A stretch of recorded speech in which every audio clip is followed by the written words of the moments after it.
MiBiz. Thank you all for joining us today. This is our first installment of our 2023 live stream, Manufacturing Change. Manufacturing has always been in a state of change, and today that change is happening at a faster and faster pace. All the shocks to our systems breed an array of new ideas, solutions, and technologies. Trying to understand it all and then incorporating what has been learned into any manufacturing role has become a job in and of itself, which is why we are pleased to partner with Terry Hossink, Vice President of Manufacturing Services at The Right Place, and go in depth with these monthly conversations.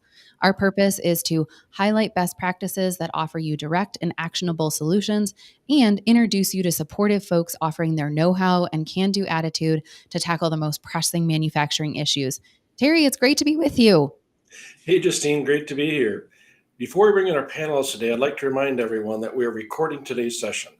The replay and the links to the sources will be found in all sorts of places. MiBiz.com/manufacturing change, all of MiBiz's social media channels, as well as the Right Place's social media. Additionally, this live stream is being turned into a podcast. Manufacturing Change can be found wherever you get your podcast. Hit that plus button or bell to subscribe and never miss an update. We encourage you to use the live chat or Q&A function in your control panel to send us comments or questions as we talk today. This conversation is for you, and we love audience participation.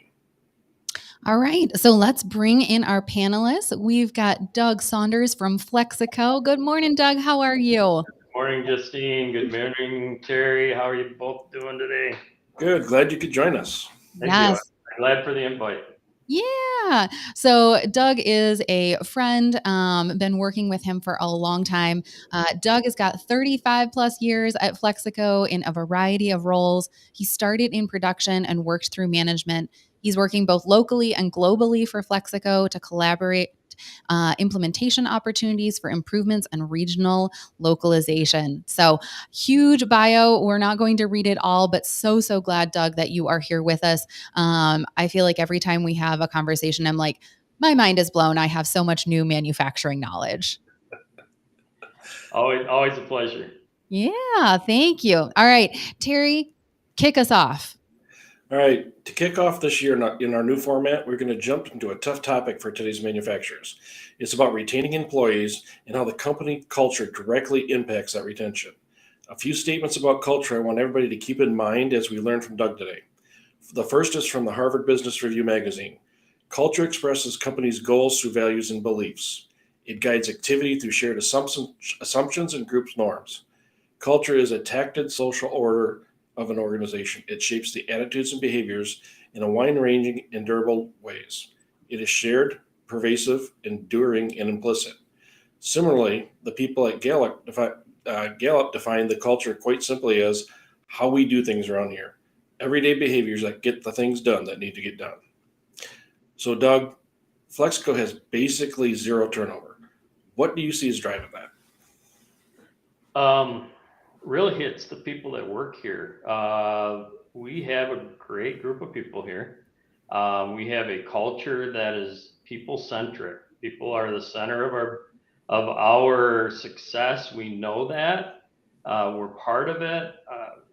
Really, it's creating that environment where you have equity throughout the facility. You treat people well. When that doesn't happen, you're having real conversations. We have a vision and values that support that, and it's alive and it's well, and we keep it in the forefront, and a decision hierarchy that supports people first.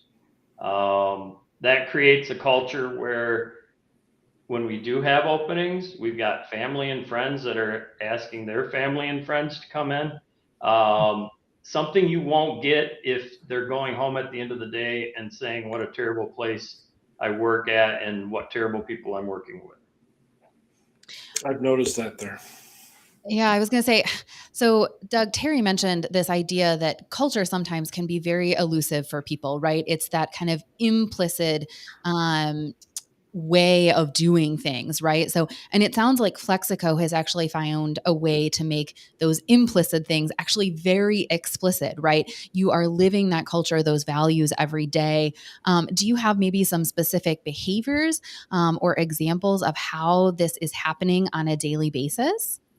So yeah, and let me kind of talk a little bit about that. We, in 1995, I think it was, might have been early 2000s, we put together our original vision and values. It was actually a mission, vision, and values. And then last year, we re-envisioned that with all of the facilities. So our executive team brought all of our global facilities together and asked, what is that secret sauce of Flexco? What are the things we want to keep? What are the things we want to do better? And we created a vision, so a North Star of where we want to be and what we want to be, and then worked with all of the facilities at every level. No matter where it was in the organization, we had representation talking about what are the important things that we feel make Flexco successful and will make us more successful. So we did that. We created a vision. We got rid of the mission statement. We created a vision of what we wanted. Where is that North Star bringing us? And then we redeveloped, went from 6 behaviors down to 5 behaviors, with the first one being people first. Second, it's being better together. Third, it's being customer centric, because hey, without the customer, where are we going to be? We're just a nice group getting together. It's forward thinking, so always looking down the line, continuous improvement, and being committed to excellence. Don't let good be the enemy of great for us. Yeah. Oh, so a couple of things there I really want to pick out. One, your idea of continuous improvement, right? It not only is a value, but you're also living it, right? So you did this exercise 25, almost 30 years ago, and yet you as a leadership group decided to come back recently and reevaluate, right? And actually make updates. So this is really a living, breathing part of your process and who you are. I just love that. I think it's a critically important piece to making sure that that implicit actually becomes explicit, right? I mean, your people, your customer, the world has changed in that 30 years. And so to see you guys making that intentional time to update, I think is just really, really critical. I also, something I want to, kind of dig into a little bit more is about Flexico's leadership, right? So to me, I'm hearing a reoccurring theme, right? Is that there's a lot of stuff bottom up and a lot of stuff top down, right? So it's going both ways. Can you talk a little bit about that commitment from your leadership team? Yeah, I mean, the leadership team really identified what makes Flexco successful is the people. Mm-hmm.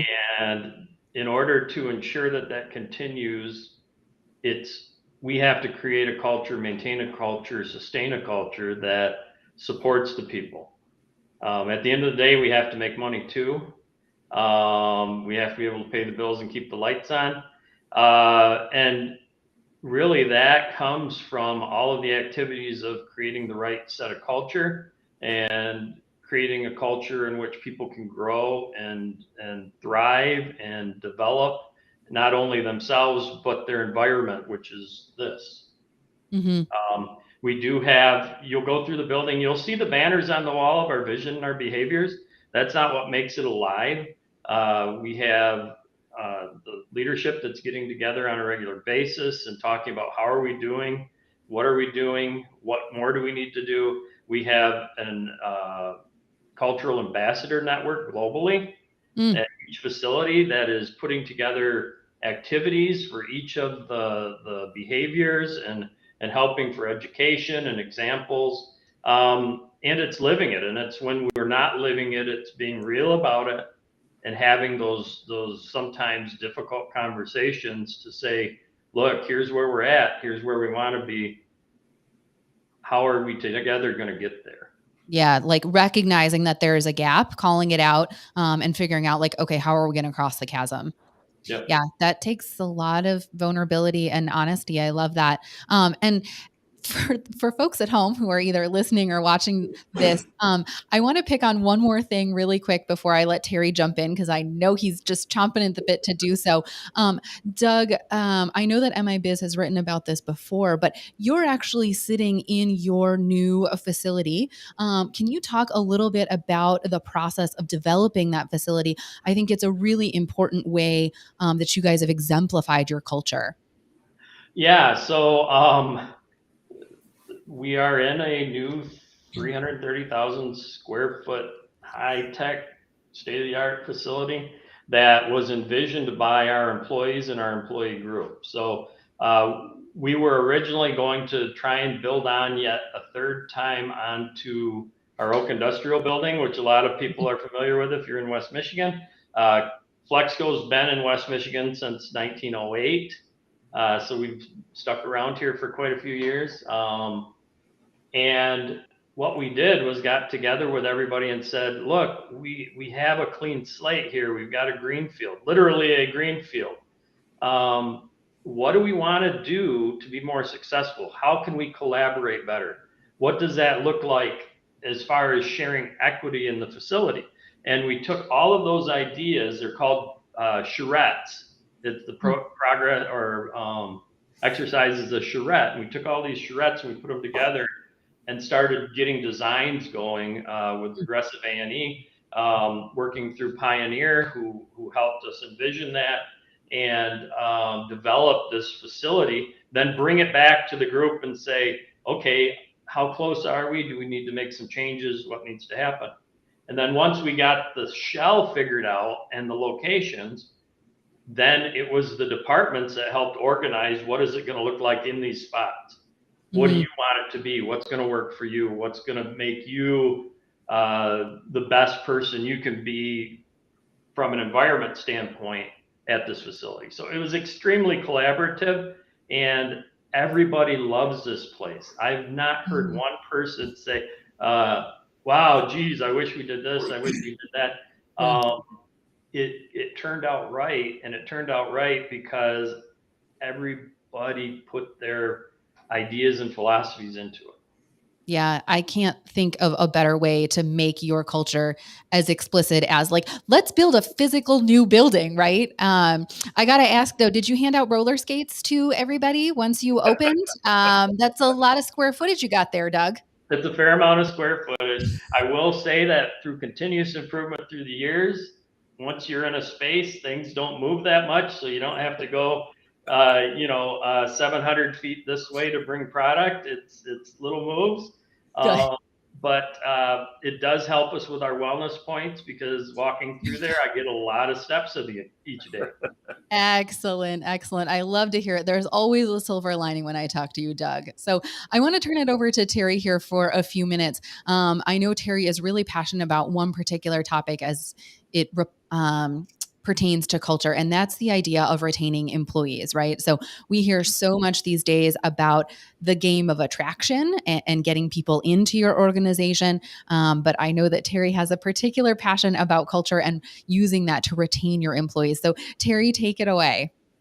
Thank you, Justine. And yes, it is a passion of mine. I see a lot of companies who are going out and hiring and losing and hiring. And it's costing them money. It's costing them frustration. It's really about retention once you have them in.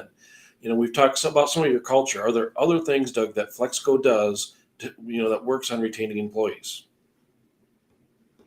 Culture is the number one thing. It's the way that people are treated. It's the way that everybody has a say in things and can stop a problem. If it's a safety problem, we stop it right now. If it's a quality problem, we stop it right now. Everybody has the ability to pull that cord if they want to. When there are issues, like I said, it's getting them head on and being real about them and addressing them rather than letting them fester and become caustic. Those are really the top things, and it's equity too. Like I said, our old facility, this may seem like a simple thing, a small thing for people, but at our old facility, we had an office door and we had a factory door. And there was a book written about this, Beyond the Green Doors or something like that, back in the 70s, and we literally had green doors. And when we did this, we decided we're bringing everybody in through the same door. It seems simplistic in nature, but they all come through the same doors each day. They all have the chance to get together. All of our amenities are very close by those doors when you come through. It's easy to get to. And the transition between that space and the factory is a huge glass wall.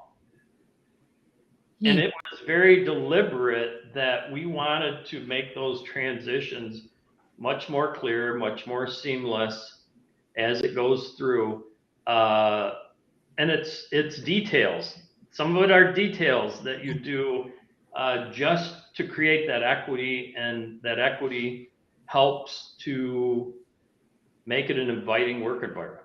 Another thing is we like to have a clean work environment, not because our customer says, hey, you gotta have a clean work environment. They don't care. They just care what comes to them is clean. It works right. We do it because who wants to work in a dirty environment? Yeah. We're also climate controlled, but we have no reason to for product. It's because people like to be climate controlled. Who wants to be in a 120 degree shop, or in the winter time it's down to 45 degrees? You go out there, it's 70 degrees plus or minus 2. Details. One thing that I hear a lot out there is culture doesn't have an ROI. Do you track that ROI, or is there a way that you can track that ROI, or is that something that's just there? There are ways to track the ROI, because I'm going to tell you, for all of your turnover that you get, you have 6 months to years of retraining somebody to get them up to speed where the person that left was. Not only as far as when we hire, and thank God for us, it's pretty much expansion that is the reason, or retirement. How many people are invested, if you're doing it right, how many people are invested in vetting that person out? How many people are invested in training that person and onboarding that person the correct way? How much institutional knowledge do you lose if you have somebody that decides to go down the street to work, and then boom, 2 weeks from now, you don't have that institutional knowledge anymore? It's expensive. If you put the numbers together, I guess we really haven't had to, because one, working on your culture is the right thing to do anyway. And two, we haven't run into that thing where we're trying to replace 30 people that we had but left. Yeah, back in my days of running a factory, I actually did the calculations on the cost of retaining employees or losing them. It's a lot more expensive than anybody thinks. So yeah, that's a real cost. Justine touched on it a little bit earlier. I've seen it in action at Flexco. Continuous improvement is an important part of your culture and what you do. Do you have a specific team that leads these activities, or how many ideas do you get a year, and how are they handled? Yeah, roughly we get around, on average, 6 ideas per person a year. Some of them may be, and we talk incremental improvements. We don't want everybody swinging for the fence, because if everyone's trying to swing for the fence, you're not going to get anywhere. I'm not going to say that there aren't those home runs that happen, but it's, hey, I can make this change and it eliminates 10 keystrokes on doing this operation on entering a work order. Well, we put in thousands and thousands and thousands of work orders each month. So each one of those is an incremental improvement that really adds up. Continuous improvement, everyone goes through basic training, has always gone through basic training. And now we're formalizing that to where we're looking at having everybody at least yellow belt trained when they're in the facility. And we've started the green belt program. We have a couple black belts that work here. So there's a lot of formal stuff. There's some informal stuff. Our tier 1 meetings have a opportunity log that if something gets missed, it's a requirement to start coming up with ideas and how can we fix it. And it's a requirement that those ideas don't just sit on that page, but that we, within a certain period of time, start having action against them. So it's both formal and informal, and it's very institutionalized with Flexco. So you said you get about 6 per people. How many people do you employ so we can get a scope of what you're talking about? We employ at this facility now around 200 people. So that's a lot of ideas. I'm impressed. That's a lot of ideas. Yep. So you said, clarify, you said tier 1 meeting there. What is a tier 1 meeting for folks who don't understand that?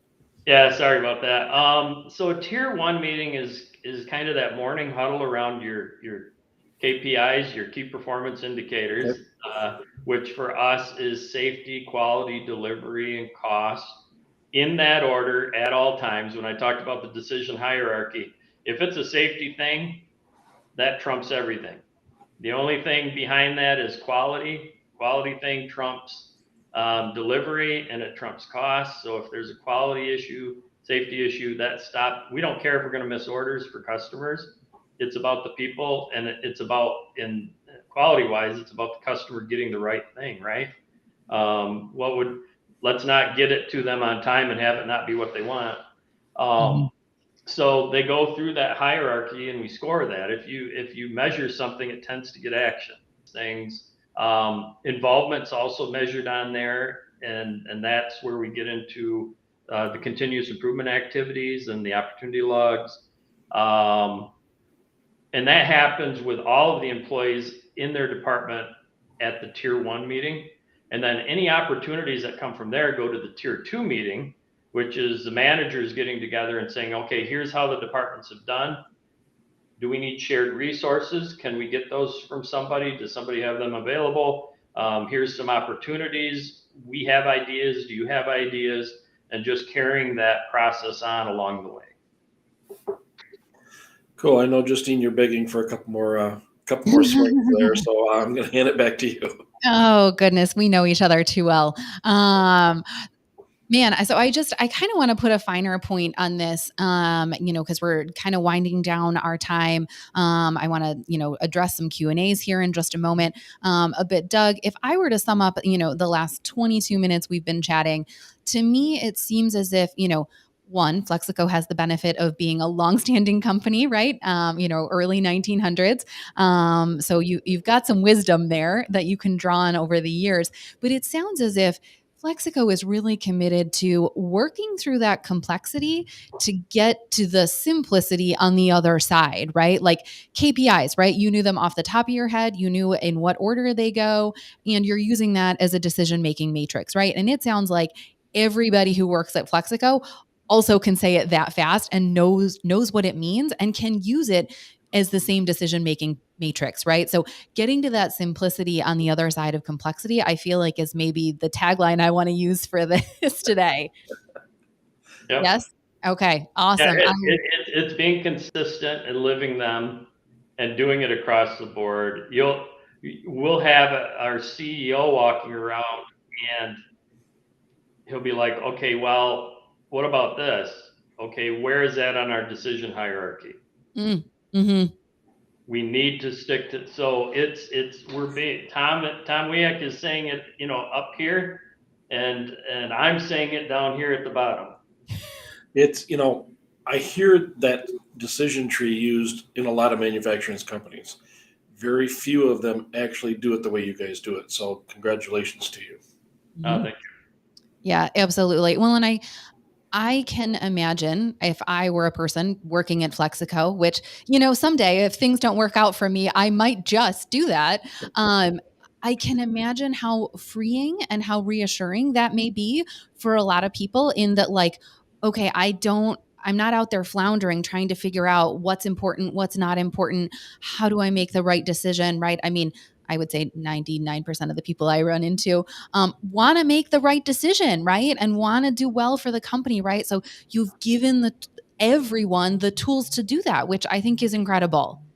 Well, and it's being diligent at continually improving what we do, recognizing we have a North Star and we might not be there yet. We need to keep going to it. That's where continuous improvement comes in. And again, it's being consistent with what we do, and it's being able to call out when we aren't. Yeah. Yeah. I love it so much. I always have a million more questions. We do not have time for that today, unfortunately. I also know that our audience probably has some questions as well. So for everyone in the audience, if you have questions for me, Terry, Doug, use that chat function, the Q&A. We are live streaming this on all of our channels. So we would love to make this as interactive as possible. Please send us those questions, those comments. We will reply back to you in those social channels and keep this going even after today's live stream. So Terry, I will turn it over to you for a wrap up. Doug, thanks for coming. It's always enjoyable. I always learn a lot. Justine, thanks as well for the space to talk today. For everybody out there, Flexico is just one of the companies I'm familiar with that has low to little turnover. All of them make their culture a deliberate and key part of who they are. It's top down, it's pervasive, and it's deliberate, and it works. Take some time today to think about your company's culture. What is it? What it should be? Is it what you want it to be? And what effect do you have on it? Because everybody does. If you want to explore this more, please contact me to start the journey. Thanks for joining us. Thank you, everyone. And ladies and gentlemen, that means we are at the end of our time. A couple of housekeeping items. If you found this conversation of value and want to keep it going, the recording and resources are for your use and resharing. Please do so. And if you aren't already getting it, please sign up for MiBiz's Morning Edition newsletter. It's free and a great way to start your day with all the latest reporting on industry news, like manufacturing, that you come to rely on. Last, a hearty thanks to Doug and Terry. These conversations would not nearly be as robust without your candor and your insights. We really appreciate it. That concludes today's live stream. Until next time.